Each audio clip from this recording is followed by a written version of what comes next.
చిన్నది, ఇది చిన్నది. అది కూర్చో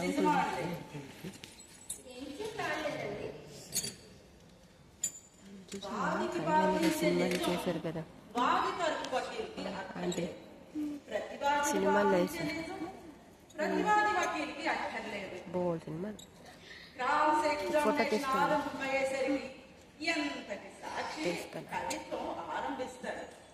అందుచేతనే పెద్ద మనుషులు వకీలందరూ అబద్ధాలు ఆడిస్తే న్యాయం కనుక్కోవడానికి జడ్జి ఏం చేస్తారండి?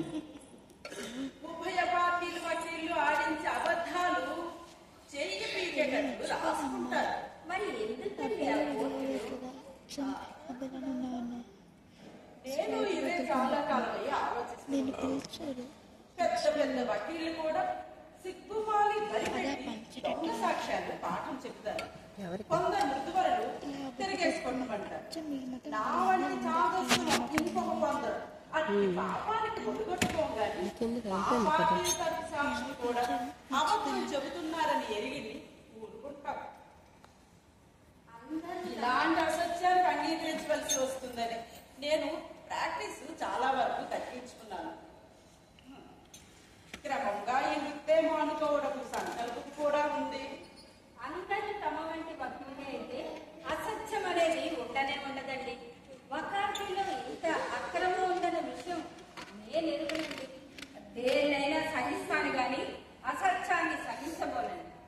ఒక్క అసత్యంతో కుదరలేదు. సాధారణంగా వకాల్తీలో దురాచారాలు చాలా ఉన్నాయి.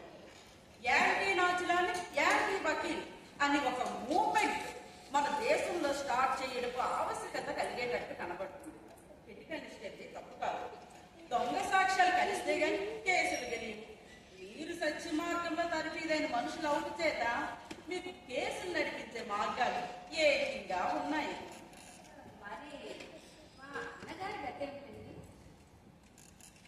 ఒక్కటే సాధనం ఉంది. ఆ గుంటూరు శాస్త్రులు ఎవరో పోల్చి పట్టుకుంటే ఇతర సాక్ష్యం అవసరం ఉండదు.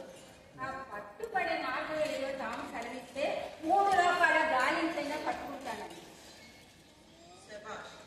మీ యోగిస్తూ నాకు చాలా సంతోషంగా ఉంది. మీలాంటి యంగ్ మ్యాన్ లావుగా ఉంటే మన దేశం బాగుపడదు. మీ ప్రయత్నం కాదగిన బందోబస్తు తేవద్దు నేను చేస్తాను. మీ సొంత చిక్కులు కూడా వదిలిను కనుక మీరు వెంటనే బయలుదేరి వెతకటం ఆరంభించవచ్చు. ఈ కారణం చేత మీ వివాహం పోస్ట్ పోన్ కావాల్సి వస్తుంది కదా అని మాత్రం విచారిస్తున్నాను. ఈ విచారం తాము పడనక్కర్లేదండి. మా గురువు గారి ఉపదేశం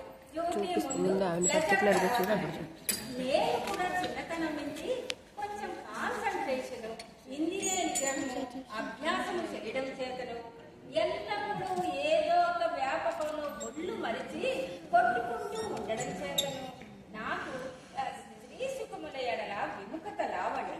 అందుచేతనే మా వాళ్ళందరూ నన్ను నెపోలియన్ ఆఫ్ యాంటీ నాచ్ అని పేరు పెట్టారండి. జీవిత కాలం అంతా సోషల్ రిఫార్మ్ కింద వినియోగపరుద్దామని వివాహంను మాని మా గురువుగారి వద్ద లెఫ్టినెంట్ గా ప్రవేశించానండి. బుచ్చమ్మ యొక్క హృదయ నైర్మల్యము, ఆమెకున్న దురవస్థ చూసిండు నా శిష్యుని ఎడల నాకు గల ప్రేమాతిశయము చేతనను ఆమె ఎడల ప్రేమ కలిగి ఆమెతో వివాహము కూడుటకు నిర్ణయించుకున్నాను గాని ఇంద్రియ సుఖములను అపేక్షించి కాదండి. ఆమెకు కూడా నా ఎందుగల ప్రేమాతిశయము చేత విధవా వివాహము కూడినని నిర్ణయించుకొని నాతో వివాహమునకు ఒప్పుకున్నాను.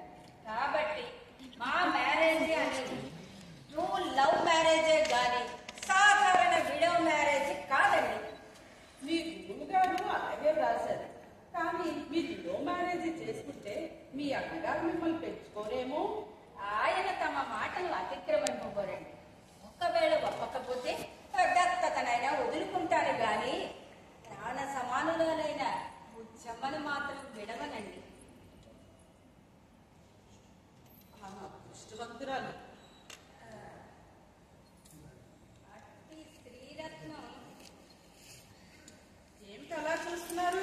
ఇట్టి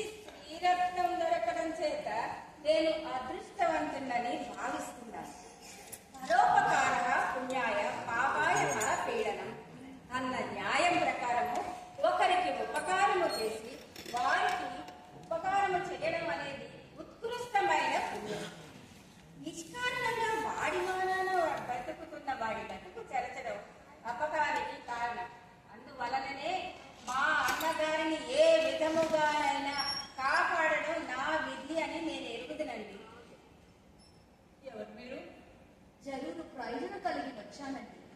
వర్తమానం చేయకుండా వచ్చినందుకు క్షమించవలెను. రండి, కింద నౌకర్లు కానరాలేదండి.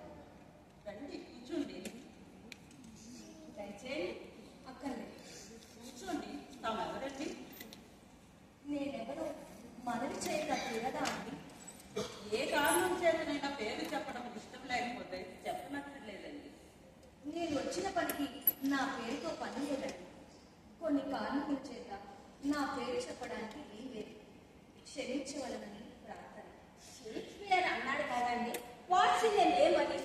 నేను దానిని చిన్న గీత ముక్కగా తర్జుమా చేశానండి. పేరులోనూ ఏమి పెరిగి ఉన్నది.